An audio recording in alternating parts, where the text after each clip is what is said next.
arinta waxaanu imanaynaa Kenya iyo Soomaaliya. waxaad ogtihiin dowladda Kenya inay qaadatay qaraar aad u adag oo ah inay cilaaqaadkii u jarto diblomaasiga qaybta koowaad, qaybta loo yaqaano qaybta koowaad baa jaris ahaan waa jaris ahaan, laakiin waa qaybta koowaad.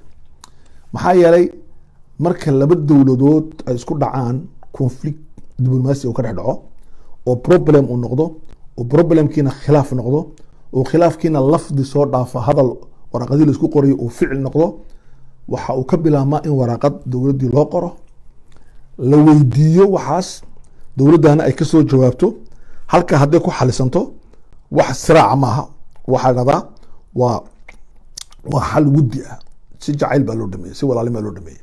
laakiin hadday arrintu gaadho in safiir bax la dhahdo, safiirna loo yeedho, waxaa bilaamatay tawatur, waxa loo yaqaana diblomaasi. waxaa ku dhacay tawatur baa ku dhacay, argagax baa yimid. labada dowladood way isku dhaceen.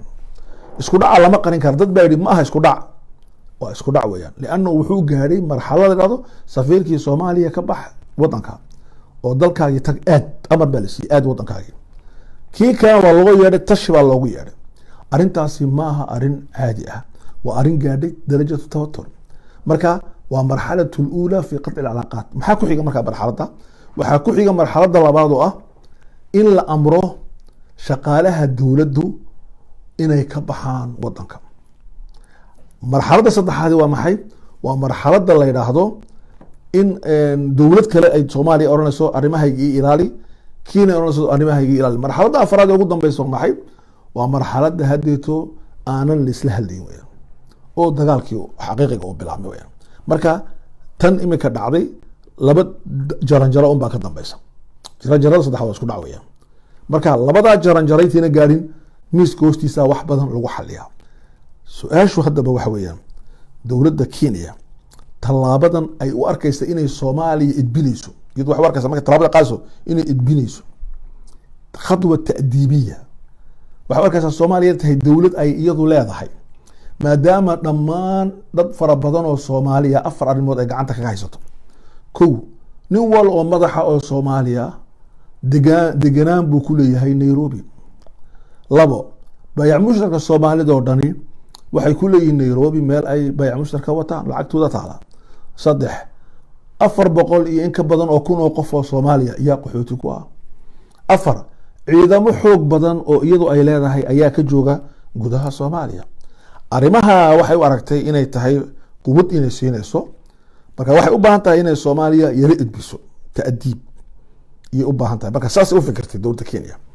marka tallaabada anigu waxaan ku tilmaamay tallaabo siyaasiya maaha, waa tallaabo uu macalin u qaadayo ardaygiisii, waa khadwa ta'diibi, amba uu aabba u qaadayo inankiisii amba inantiisii, amba uu qof sareeya qof hooseeya u qaadayo iyay u aragtay dowladda Kenya. laakiin su-aashu waxa weeyaan, dowladda Kenya intaanu iman khilaafku intuu leegyahay, intaanu iman dowladda Kenya maxay haysataa quwad iyo fursad ay waxa ay rabto ku marsan karto? saddex arrimood baa muhiima inay dowladda Kenya ay haysato. arrinta koobaad waxa weeye dowlad xoog badan oo Kenya kula hadasha nidiya, isku mid ay yihiin, oo awood haysata, iyadna awood ay haysato kala haysata, yaa maqan bay isleedahay iyadu. maadaama ay awood weyn oo ku hor joogta ayna jirin, taadaa socon waa waxa ay aaminsan tahay weeye. arrinta labaad ay dowladda Kenya ay aaminsan tahay waxa weeye, khilaafaadka Soomaalida u dhaxeeyay quwad buu iyada siinayaa. waxay haysataa dad ay aan oran karno unugyo hurda oo ay dhaqaajin karto, oo dowladda Soomaaliya gurgujin kara, oo waxay Kenya doonaysa kasoo dhabay kara. marka unugyadaas oo dhan baan dhaqaajin karaa, iyo mise waxayna ka faa'iideysaa waxaan u bixin karno alkhilaafaat as-Soomaaliya. arrinta saddexaad ee dowladda Kenya ay u arkayso inay quwad iyada u tarayso waxa weeyaan, sarwadda Soomaalida ee macnaha leh, xoolaha Soomaalida Kenya bay yaalaan. waxay leedahay anaaba hayaba dhikilahan hayaa Soomaaliya, dhaqaalihii Soomaaliya halkan baan ku hayaa, jaadka ay ku mirqaamaana aniga haya. markaa Soomaaliya waxaan doono iyaan ka samayn karaa. saasay aaminsan tahay dowladda Kenya. marka awooddaabay isbidaysaa, sidaabay qaraarkaana u qaadatay adag.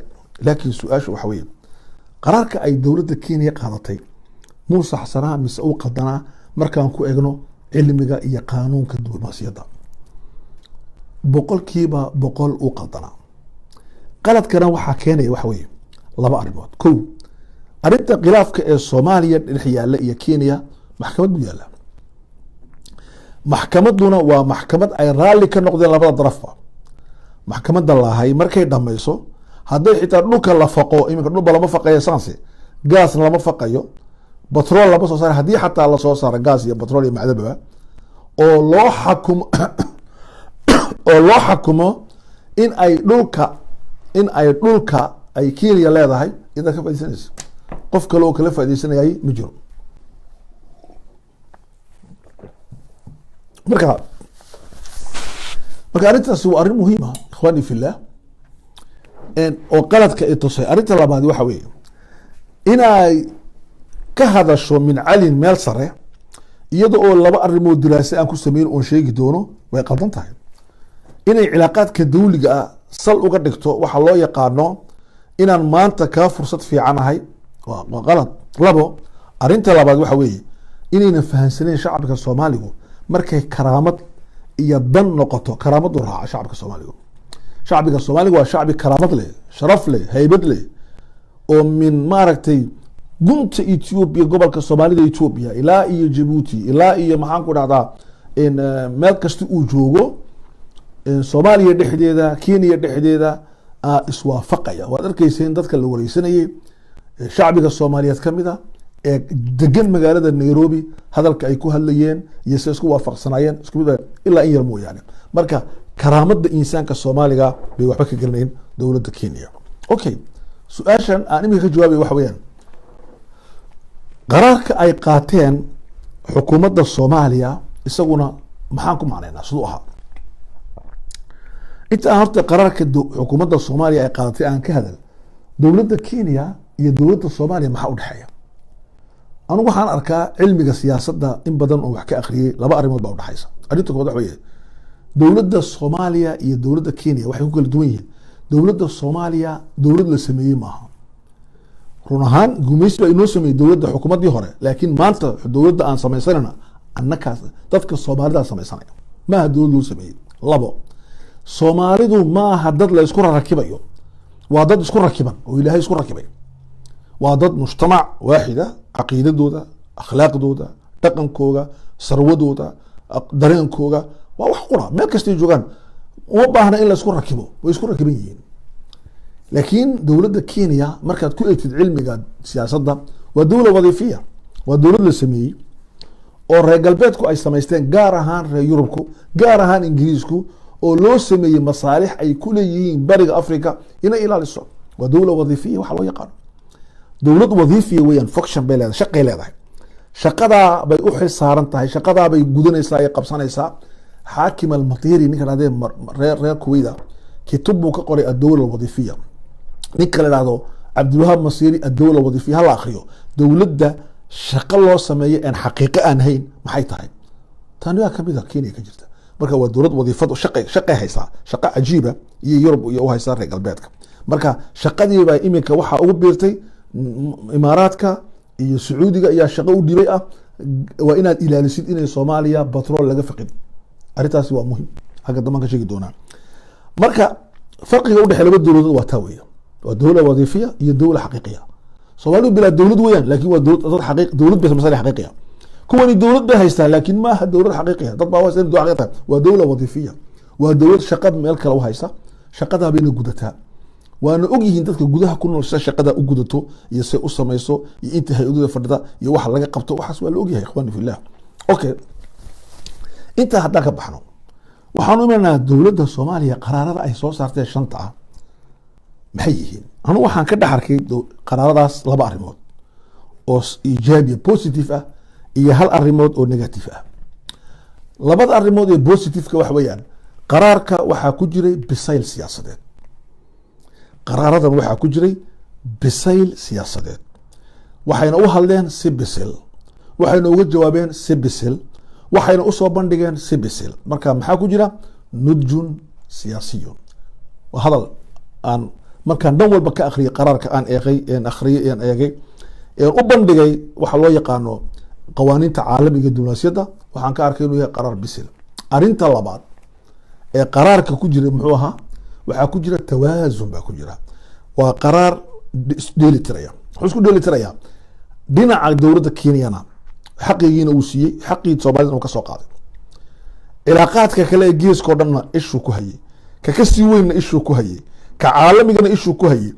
wuxuuna isha ku hayay karaamaha shacbiga Soomaaliga iyo siyaadada ummadda Soomaaliyeed ee dhulkooda ka talinayaan.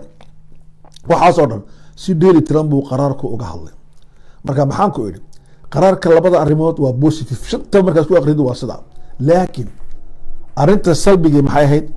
lalama hadal dowladda Kenya ee waxaa lala hadlay caalamka lala hadlay. si aan weli nahay ubad la korinayo noo soo gurmada waa nala soo weeraray baa jirtay in dowladda Kenya siday noola hadashay ay Soomaali ula hadashay ay madaxweynaha in iyadna loola hadlay ahayd oo kelmad u qalanta oo iyadna tawaazunkana ka baxayn biseelkana ka baxayn la yiraahdo iyo ahayd. intaasina wuxuu ahaa waxa keenay inay dowladdu ay saa waasho. marka dowladda Soomaaliya waxayna leedahay saddex arrimood oo fursado ah oo ay ka faa'iideysatay si ay qaraarka u soo saarto.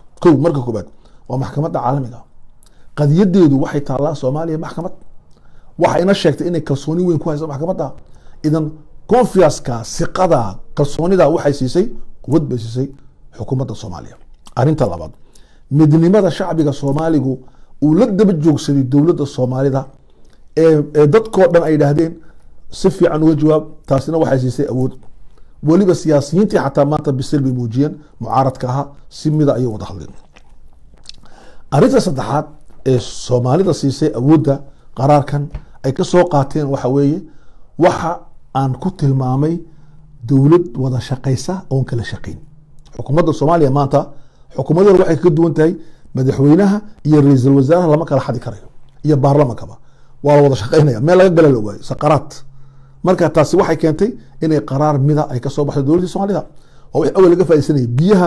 waxaa laga faa'iideysaa marka biyaha maaragtay carabta waxa tirada alma al-akr, biyaha la dhoobeeyay dhooqada laga buuxiyay ayaa laga dhex ugaarsadaa.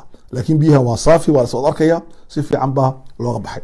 okay marka xukuumadda Soomaaliya arrintaas ay soo saarteena saas uu ahaa.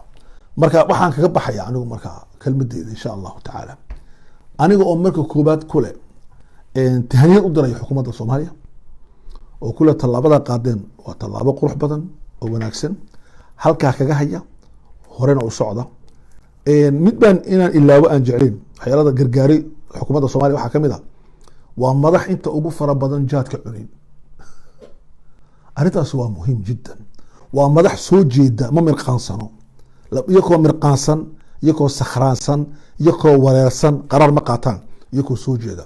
habeen iyo dharaar bay shirayeen si ay decision u qaataan. miisas bay dul fadhiyeen, majlis lama fadhin, qaaci lama saaran, gogol lama dul fadhin, majlis baa la fadhiyay. waxyaalada majliska marka laga kacay miiska la fadhiisto ee dharka la soo xidhee buugaantakan la soo dhigtee qalin iyo waraq la isdul dhigee computerka la furee adduunka la akhriya wax walba la arko runtaa la arkaya.